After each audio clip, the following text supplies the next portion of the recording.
Morning students, I hope you all will fine. Now today we will start with the chapter 2 fractions with exercise 2.3. Now we will start with the question 1, that is Bhumika bought 5.9 kgs of flour. She repacked it equally into 15 packets. भूमिका ने इतने fraction 5.9 kg floor को खरीदा है, फिर उसने उस floor को 15 पैकेट्स में पैक कर दिया है. Find the weight of 1 packet of floor in kilograms.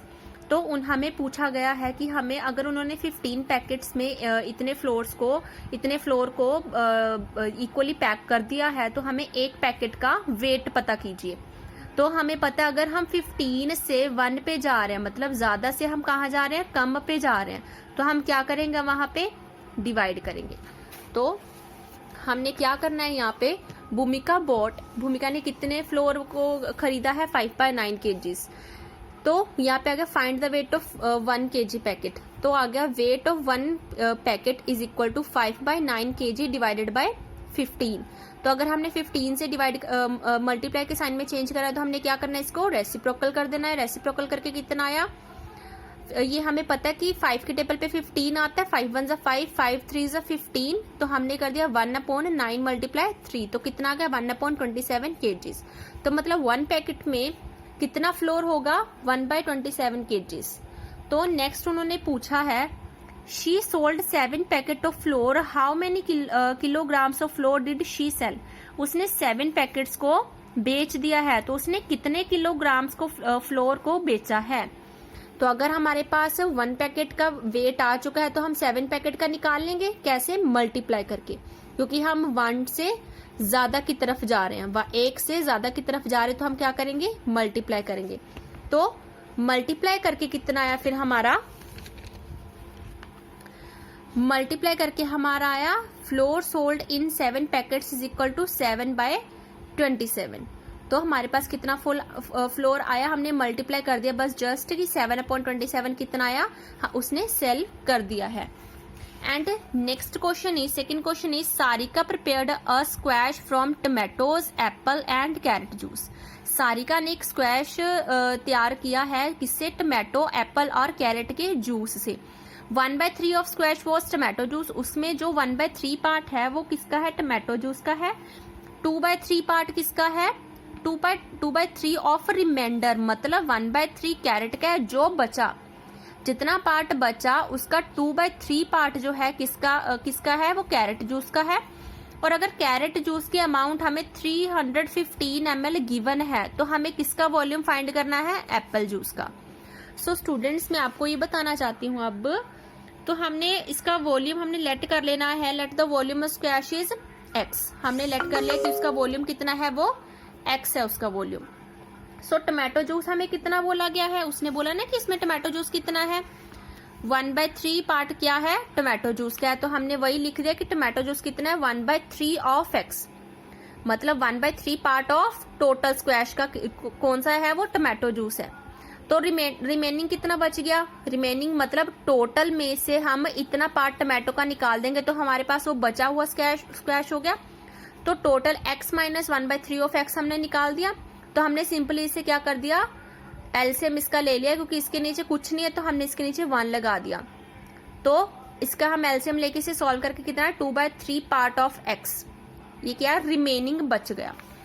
फिर उसने यहाँ पे बोला है जो रिमाइंडर जो बचा है उसका 2/3 पार्ट किसका है, कैरेट का है. तो हमने कैरेट जूस किसका निकाला, 2/3 पार्ट ऑफ 2/3. हमारा रिमाइंडर ये बचा, रिमाइंडर का 2/3 पार्ट किसका है, कैरेट जूस का.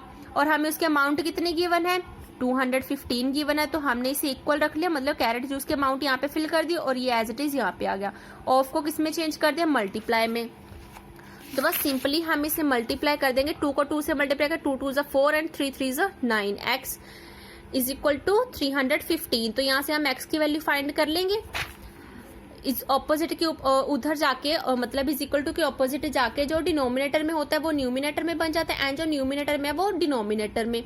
सो हम इसे अगर 9 से मल्टीप्लाई करके 4 से डिवाइड करके हमारा आंसर ये आता है x का. तो उन्होंने पूछा है कि टमाटो जूस कितना है इसमें, तो टोमेटो जूस कितना होगा, टोमेटो जूस कितना है 1/3 ऑफ एक्स, ठीक है ना, क्योंकि कितने तीन ऐड हो रहे हैं। मैंने बोला ना कि जो टोटल अमाउंट होती है वो डिनोमिनेटर में आती है, उसमें से 1/3 कौन सा था, टोमेटो जूस, 1/3 कौन सा था, कैरेट जूस, और फिर बचा हुआ 1/3 पार्ट कौन सा होगा, एप्पल जूस होगा। तो 1/3 पार्ट हम किसका निकालेंगे, टोटल का, हमें टोटल गिवन है तो हम 1/3 पार्ट इसका निकाल लेंगे। सिंपली हम इसे 3 को इससे डिवाइड कर देंगे, कितना है 236.26।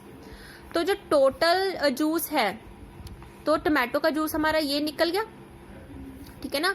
तो जो टोटल जूस है वो tomato juice plus carrot juice plus Apple juice, जो टोटल जूस है वो तीनों से मिलकर बना है। तो हमने तीनों की वैल्यू पुट कर दी, टोमेटो जूस की भी, कैरेट जूस की भी एंड एप्पल जूस की। हमें पता नहीं तो हमने एज इट इज लिख दिया। तो कितना है टोटल जूस हमारा ये आया, तो हमने ये लिख दिया। हमने एप्पल जूस निकालना, तो हम क्या करेंगे, टोमेटो जूस और कैरेट जूस को आपस में प्लस कर देंगे, क्योंकि इसके आगे भी प्लस है, इसके आगे भी प्लस है, तो दोनों को प्लस किया। और हमने क्योंकि एप्पल जूस निकालना है, एप्पल जूस यही रहेगा, और टोटल में से हमने इसके प्लस को क्या कर देना है, माइनस कर देना है, क्योंकि इज इक्वल टू के ऑपोजिट जाके साइन चेंज हो जाता है, प्लस का क्या बन गया, माइनस बन गया। तो इसका आंसर क्या आया 157.5 millilitre. So the next question is third question, Kuldeep had a sum of money, Kuldeep के पास कोई भी मनी है, sum of money है, he saved 1/4 of it, उसने टोटल मनी का 1/4 पार्ट सेव कर लिया है। he spent 4/9 of the remaining on a suitcase, जो 1/4 पार्ट को सेव करने के बाद जो अमाउंट बची थी उसका 4/9 पार्ट, रिमेनिंग मतलब बची हुई का 4/9 पार्ट का क्या ले लिया उसने, सूटकेस ले लिया।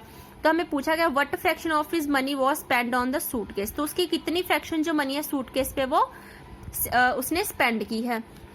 सो हम क्या लिखेंगे, मैं इस क्वेश्चन में आपको ये चीज देखनी पड़ेगी कि फ्रैक्शन जो होती है, फ्रैक्शन हम हमेशा न्यूमिनेटर छोटा लेते हैं और डिनोमिनेटर जो है वो बड़ा लेते हैं। न्यूमिनेटर छोटा क्यों लेते हैं, क्योंकि फ्रैक्शन तभी प्रॉपर फ्रैक्शन तभी बन सकती है अगर न्यूमिनेटर छोटा और डिनोमिनेटर बड़ा हो, ताकि फ्रैक्शन का जो आंसर है 0 पॉइंट समथिंग में आए, ठीक है। अगर यहाँ पे हमारा जो न्यूमिनेटर है वो बड़ा होगा और जो डिनोमिनेटर है वो छोटा होगा, तो क्या होगा, वो इम्प्रॉपर फ्रैक्शन बनेगी। तो हम क्या कर सकते हैं उसमें, तो वो उसमें जो हमारी अमाउंट आएगी वो किसी मतलब उसमें आएगी होल नंबर के पॉइंट्स में आएगी। तो हम इसमें लेंगे, तो कुलदीप है टोटल मनी 100। हमें पता है अगर हम यहाँ पे ले रहे हैं कि हमें यहाँ पे एग्जांपल ले रहे हैं कि उसने 3 जो ऑब्जेक्ट्स है उसका जूस निकाला, जैसे टोमेटो, कैरेट और एप्पल जूस निकाला था, तीन का लिया। तो एप्पल जूस की कितने अमाउंट होगी 1/3, कैरेट जूस की कितना होगी 1/3 और टोमेटो जूस की कितना होगी 1/3। अगर हम तीनों को प्लस कर दें तो क्या आ गया, डिनोमिनेटर में 3 आ गया, क्योंकि 3 का एलसीएम क्या आएगा 3, और इससे मल्टीप्लाई डिवाइड किया 1, तो यहाँ पे भी क्या आ गया 1 से मल्टीप्लाई किया 1 + 1 + 1, तो ये कितना आ गया 3/3, और ये कट करके कितना है 1। मतलब हमें पता है कोई भी अमाउंट अगर हम फ्रैक्शंस की जो भी होल नंबर आता है वो हमेशा 1 आता है हमेशा। तो हमने लेट कर लिया कि कुलदीप हैड टोटल मनी, तो कुलदीप के पास कितनी टोटल मनी है 1 रुपीज है उसके पास, ठीक है। तो हमें पूछा गया है कि उसने कुलदीप के पास टोटल मनी अगर 1 है तो उसने 1/4 पार्ट क्या कर लिया, सेव कर लिया। किसका, 1 रुपीज का 1/4 पार्ट जो उसने सेव कर लिया है। So the total money spend, उसने 1/4 पार्ट किसका सेव कर लिया है, टोटल मनी का, 1 रुपीज का 1/4 पार्ट सेव कर लिया है। और जो बची हुई मनी है, बची हुई मनी का 4/9 पार्ट का क्या लिया उसने, सूटकेस लिया। तो अगर हम टोटल मनी से सेव वाली मनी को माइनस कर देंगे तो कितना आ जाएगा, माइनस करके कितना है 4 - 3 अपॉन इसका एलसीएम लेके हमारे कितना आंसर आया 3/4 आ गया हमारा आंसर।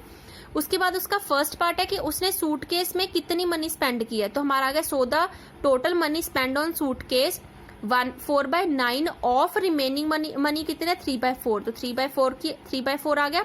ऑफ को हमने चेंज कर दिया मल्टीप्लाई में, तो ये कितना आ गया कट करके कितना है 1/3। सो उसका नेक्स्ट था part what fraction of his money was left, तो उसकी कितनी फ्रैक्शन जो मनी है वो बच चुकी है। मनी ही हैव लेफ्ट, तो उसके पास कितनी मनी बची है, टोटल मनी माइनस जो उसने सेविंग की